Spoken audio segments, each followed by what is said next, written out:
YCP హయాంలో రాయచోటి నియోజకవర్గానికి ఏం చేశారో చెప్పాలని మంత్రి రాంప్రసాద్ రెడ్డి ప్రశ్నించారు. చర్చించేందుకు తాను సిద్ధమని వైసీపీ నేత శ్రీకాంత్ రెడ్డికి మంత్రి సవాల్ విసిరారు.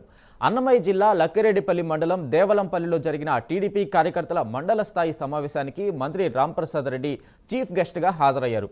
4 సార్లు ఎమ్మెల్యేగా ఏం అభివృద్ధి జరిగిందో చెప్పాలని డిమాండ్ చేశారు. రాయచోటి విషయాన్ని కోసం మాట్లాడతా. 6 మండలాలు ఒక మున్సిపాలిటీ ఉన్న రాయచోటి ఇది.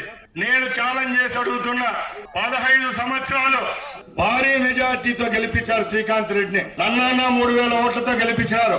ఆయన ప్రతి ఒక్కసారి 45,000, 55,000, 60,000 ఓట్లతో ఆయన గెలిపించినారు. ఫస్ట్ 10 సంవత్సరాలు ఆయా పార్టీ లేదు, మన పార్టీ లేదనా, మన పార్టీ లేదు. మళ్ళా వచ్చే 5 సంవత్సరాలు పార్టీ ఉన్నింది కదా, పార్టీ ఉన్నింది, పదవి ఉన్నింది, కేబినెట్ హోదా పదవి ఉన్నింది. అప్పుడైనా జగన్మోహన్ రెడ్డి హయాంలో రాయచోటి నియోజకవర్గానికి ఏం చేసినారని అడుగుతున్నా. రండి, చర్చకు రండి. ఏ విధమైన అభివృద్ధి రాయచోటి నియోజకవర్గాల్లో జరిగినాయి?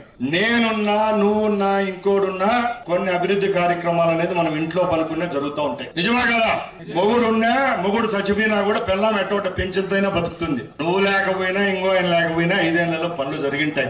అవన్నీ నీ లెక్కలు వేసుకుంటే మేము ఒప్పుకోం, అవన్నీ ఒప్పుకోం. ఇప్పుడు ప్రభుత్వాలు ఉన్నాయి, పింఛన్లు ఇస్తాయి, అందరూ బతకచ్చు. నీవు విప్పుగా ఉన్న కాలంలో చీఫ్ విప్పుగా ఉన్నావు, అది కూడా మంత్రి హోదానే. ఆ 5 సంవత్సరాలు ఏం చేసినావు? మొట్టమొదటిగా టెన్షన్ గా చెప్పేది, రాయచోటి జిల్లా చేసేసిన. జిల్లా నువ్వు చేయలేదయ్యా బాబు.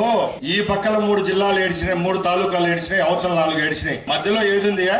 రాయచోటి ఉంది. జిల్లా చేసినావే గాని రాయచోటి పట్టణంలో ఏ విధమైన అభివృద్ధి జరిగింది చెప్పు. ఎస్పీ ఇల్లు బాడిగిల్లు, ఆర్డీఓ ఆఫీస్ బాడిగిల్లు, కలెక్టర్ ఇల్లు బాడిగిల్లు, ఆర్డీఓ ఇల్లు బాడిగిల్లు, ఆఫీసులన్నీ పాలిటెక్నికల్ ఆఫీసులు పాడుంటే దాని గుమ్మాలు మార్చేసి ఇట్లాంటి చేసి కలెక్టర్ ఆఫీసు, ఎస్పీ ఆఫీసు. ఇదే అభివృద్ధి, ఇదే అభివృద్ధి అని చెప్తున్నా. మీరు జిల్లా చేసిన 3 సంవత్సరాలు మీ చేతుల్లో ఉంది కదా రాయచోటి. ఏ విధమైన అభివృద్ధి చేశారు మీరు? అభివృద్ధి అదే. మీ ఊర్లో గజేంద్ర రెడ్డికి 13 ఎకరాలు